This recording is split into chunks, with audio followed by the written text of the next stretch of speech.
Porra, eu venho aqui para passar pano, Contar ficar jogando história. conversa para boi dormir e está enganando você, meu parceiro. Como diz o Paulinho Gogó, quem não tem dinheiro conta história. Porra, malandro, eu não estou aqui para contar história para vocês. Eu sempre fui assim. Vem Autêntico. cá, vocês acham que eu fico feliz cornetando o Vasco? Então eu estou fazendo esse comentário aqui, não é em cima desse jogo. A gente pode falar sobre o Vasco, porque isso aí, o retrato desse jogo hoje é o retrato do Vasco nos últimos tempos, não é? Salvo um joguinho ou outro que sai do contexto, mas o Vasco não tem um elenco adequado para se jogar uma competição, não é? Eu vejo, por exemplo, a carência de jogadores de velocidade, carência de jogadores de meio campo. O Vasco, num elenco de 33 jogadores, não tem um jogador veloz e só tem 2 armadores. Um é o Paê, limitadíssimo, né? Já quase indo embora do Vasco, e o Felipe Coutinho, que se arrasta. Então, eu te pergunto, Hélio, se o Vasco tem um atacante que, fora da área, é um peixe fora d'água. O Verratti não sabe dominar uma bola, ele não sabe dar um passe. O Verratti é um lutador, é um finalizador, um jogador que, principalmente com a cabeça, não é nem com os pés. Então, se ele é um jogador de cabeceios, não adianta você cruzar a bola para ele de frente. As bolas, no mínimo, para o Verratti ter algum tipo de chance, são bolas laterais. E, para isso, tem que partir mais pelo lateral de um lado, e assim como a maioria dos cruzamentos do gol do Vasco, para o Verratti dentro da área, são do Piton. Porque o Paulo Henrique, o titular da posição, é um cavalo. Fisicamente, é um jogador talvez dos melhores que tem aí no momento, mas com muitas dificuldades na hora de cruzar uma bola, não é? Então, isso aí passa por treinamentos, repetições, e, às vezes, o jogador tem que ter paciência, e, às vezes, não tem. Eu não estou dizendo que o Paulo Henrique é um pereba, muito pelo contrário, é um dos melhores jogadores que o Vasco tem. Verdade. Então, o que a gente sabe do Vasco? Um excelente goleiro, o Léo Jardim, um finalizador da melhor qualidade, que é o Verratti, dentro da área, repito, fora da área, o Verratti é uma piada, a não ser em faltas laterais e escanteios defensivos, que aí ele volta para fazer uma espécie de um zagueiro, para tirar a bola. Agora, eu te pergunto, qual a jogada de contra-ataque? Qual a jogada de velocidade, por exemplo, que o Verratti pode participar? Não, jogador pesado, já veterano, e no elenco do Vasco. Ainda bem que veio o menino Nuno Moreira, que é um jogador de boa qualidade, habilidoso, mas que ainda carece de um melhor entrosamento no time do Vasco. E o meio-campo? Cadê o meio-campo do Vasco? Não arma nada. Então, fica difícil, Hélio, um elenco muito mal montado, limitadíssimo, e que vai ficar essa rotatividade, entra técnico, sai técnico. Aí eu te pergunto, é o Fernando Diniz, o cara indicado para vir com essa filosofia dele de toquinhos de bola, com esses jogadores que o Vasco tem no sistema defensivo? Sair jogando lá. Pelo amor de Deus, vai matar o torcedor do Vasco. Os poucos que ainda conseguem resistir a essa desgraça, vai morrer tudo do coração. Vai diminuir muito a torcida do Vasco, que já vem diminuindo ao longo dos anos, apesar de continuar ainda sendo uma torcida gigantesca, porque sempre teve milhões e milhões de torcedores. Mas, com esse time aí, Wellington, não preciso nem ter visto o jogo hoje. Por quê? Esse é o retrato, infelizmente, de alguns anos e anos e anos e anos, que é uma repetição.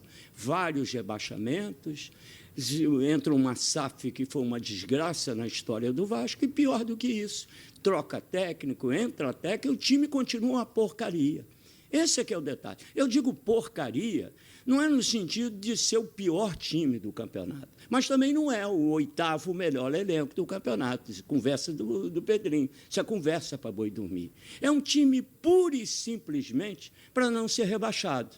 Mais do que isso, tem chance? Tem. E brigar em no meio da torneios. tabela. Ele tem torneios. Ele tem chance, uma Copa do Brasil. Vamos lembrar que há 2 anos atrás, o Vasco, se não fosse aquele gol do Hulk, acertar uma pancada lá na gaveta, o Vasco ia ido para a final, ganhando todos os jogos no pênalti. Isso é um torneio. Agora, um campeonato brasileiro, que é de ida e volta, 38 jogos, é campeonato de times regulares, de grande elenco, é um campeonato a longo prazo. E aí o Vasco não tem time para ganhar porcaria nenhuma. Pode ganhar, repito, torneios. Copa do Brasil, Sul-Americana, isso pode. Agora, Campeonato Brasileiro é do meio da tabela para baixo, meu filho. A gente tem que ser realista com o torcedor. Porra, eu venho aqui para passar pano, contar ficar jogando conversa para boi dormir e está enganando você, meu parceiro. Como diz o Paulinho Gogó, quem não tem dinheiro conta história. Porra, malandro, eu não estou aqui para contar história para vocês. Eu sempre fui assim. Vem cá, vocês acham que eu fico feliz cornetando o Vasco? Vocês acham que eu fico feliz desses áudios meus aí, ao longo dos anos, em que eu dizia que quem vai dar uma camisa para uma criança, para um filho, quem vai ser Vasco nessa circunstância? Como é que você vai dar uma camisa para um filho e para uma escola, cara? Não é isso? O moleque vai ser sacaneado. E hoje isso é bullying.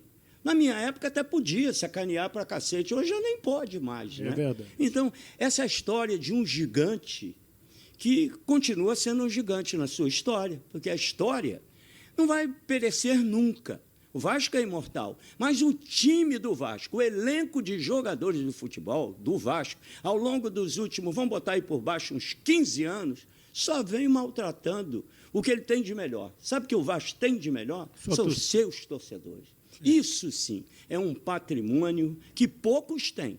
Uma legião de torcedores tão bacana, tão fiéis e com um número acentuado, aproximadamente 20 milhões de torcedores. Isso não é para qualquer um, parceiro.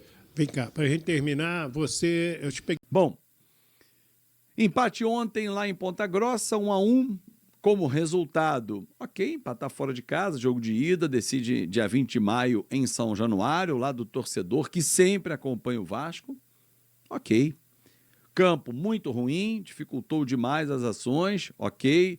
Nuno fez um belo gol, ok. Esforçou, ok. Lucas Freitas fez uma partida, ok. E mais nada. Não vimos um Vasco com vontade, não vimos um Vasco com desejo, com fome, querendo vencer o seu adversário. Vimos um Vasco com enormes dificuldades, tentando buscar o Verratti em velocidade quando o Verratti não é um jogador de velocidade.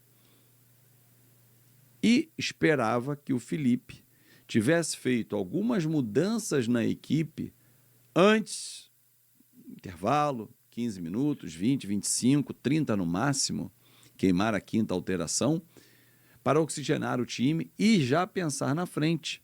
Tem jogo com o Palmeiras domingo, depois tem viagem para a Venezuela, Puerto Cabello, tem jogo com o Vitória em Salvador, tem Lanús na Argentina, sequência pesada que precisa de descanso. Mas ele fez a opção de ir tirando aos poucos e tirou alguns até tardiamente. O Verratti, por exemplo, nem saiu. Bom, como resultado, 1-1, ok, empatar fora de casa. Agora, como desempenho, muito ruim. De novo, repito, o problema do Vasco não é só o treinador. Mudou o Fábio Carille, veio o Felipe, amanhã vem o Fernando Diniz, depois vem o João, o Manuel. Não é o problema só o técnico. Os jogadores também são problemas para o Vasco, porque eles não estão desempenhando. Tem jogador que não desempenha mais há algum tempo, ou nem tem a condição de desempenhar no Vasco. Você sabe, você faz o seu juízo de valor. Deixa eu entrar nesse assunto do Felipe com o Capasso. Antes de eu botar até a foto do Capasso, o Felipe foi perguntado pelo Lineker Beyond, do canal A Hora do Vasco, sobre as oportunidades que o Capasso não tem, né? Ele achava, o Lineker, que inclusive era o Carille, o cara que bloqueava isso, apesar do Carille já ter dito numa entrevista até que não, isso foi uma decisão da diretoria e tal, da qual o Felipe faz parte. Ele está interinamente ou provisoriamente como técnico do Vasco. Ele não é o técnico, ele está técnico do Vasco. Que, aliás, eu não consigo entender por que não foi o Luizinho Quintanilha, que é da Comissão Técnica Permanente, o escolhido. Mas, enfim, uma opção do presidente Pedrinho. E o Felipe ontem... Felipe, que é uma pessoa que nunca foi muito habilidosa, né, na hora da entrevista, uma pessoa que gosta da entrevista, é um cara sempre muito na dele. Poucas entrevistas o Felipe deu na carreira, não gostava muito do dia a dia de lidar com a imprensa, não tinha muito saco, assim, é o jeitão dele, a gente tem que respeitar. Mas assim, ontem, quando ele foi perguntado pelo Lineker sobre o Capasso, as poucas chances, e por que ele não tinha chance, ele falou, olha, futebol é feito de escolhas e eu não conto com ele, não faz parte do grupo, e se você gosta dele, citando o Lineker, se você, repórter, gosta dele e tal, eu não gosto. Cara, assim, eu acho que na vida a gente tem que saber o limite de tudo. A função que hoje exerce o Felipe e que amanhã ele vai voltar a exercer, que é diretor, ele não pode depreciar um ativo do Vasco. Por mais que ele pense isso. Pô, mas ele foi sincero. Quem fala a verdade não merece castigo. Não é questão de verdade. Aí o Capasso botou essa foto aqui para provocar, que aliás tem sido uma especialidade do Capasso. Provocar. O Vasco, quando empata ou perde, já chamei a atenção para isso aqui, ele faz isso, ele bota fotos dele na rede social com algum momento do Vasco, tipo, pô, tô aqui, os caras que não querem me usar. Tanto que os jogadores são contra o Capasso. Eu não estou dizendo em nenhum momento que o Capasso tem que voltar. Só que o que o Felipe fez ontem foi jogar o Capasso, as traças, para o mercado. Ou seja, esse ativo que o Vasco pagou 2 milhões de dólares, esquece. O Vasco perdeu 2 milhões de dólares com o Capasso. Se tecnicamente ele deixa a desejar, se ele falhou em jogos contra o Flamengo, se ele falhou em outros jogos, ok, essa é uma outra discussão. Agora o chefe, o comandante, depreciar e expor a depreciação ao mercado, meu irmão, ó, tem esse produto aqui, tá uma M, se você quiser levar, leva, senão ele vai ficar aqui encostado até a hora que ele apodrecer e eu jogar ele no lixo. Foi isso que foi feito. A habilidade que sobrava ao Felipe dentro de campo falta ao mesmo nas palavras. Ele não soube utilizar as palavras para a função que ele exerce, referindo-se a um ativo do clube, a um jogador que é do clube. Se ele não fosse mais do clube, o Vasco negociou, emprestou, vendeu, ele podia dizer o que ele quisesse. Olha, não pertence mais ao Vasco, eu não gostava dele, ele não treinava, ele estava fora de forma, ele provocava os atletas, os companheiros não gostavam dele, ponto. Mas ele ainda está no Vasco. Ele está sob contrato, você não vai mais utilizá-lo, porém você está colocando ele para o mercado. E da forma como ele foi colocado, aí o Felipe driblou o goleiro e isolou a bola. Acho que o Vasco não virá a público através do Pedrinho, né, que é o presidente, para se desculpar, até porque imagino que seja um pensamento interno e não há nenhum mal nisso. O externar esse pensamento é que coloca o atleta, que é um ativo do Vasco, largado. Como é que o Vasco vai recuperar o investimento? Já dá como perdido? Não é um bom negócio.